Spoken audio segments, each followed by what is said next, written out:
అడిగినాయి నీరు దాపెరైతేడాని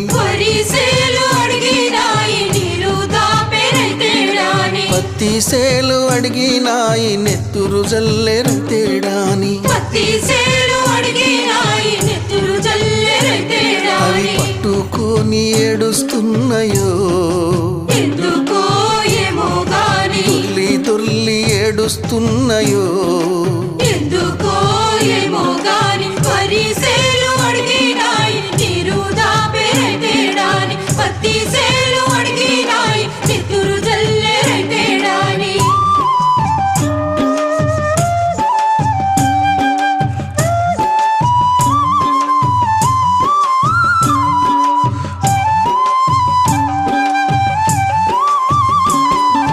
జొన్న సేలు అడిగినాయి వెన్ను పూసరైతేడాని మొక్క జొన్నలడిగినాయి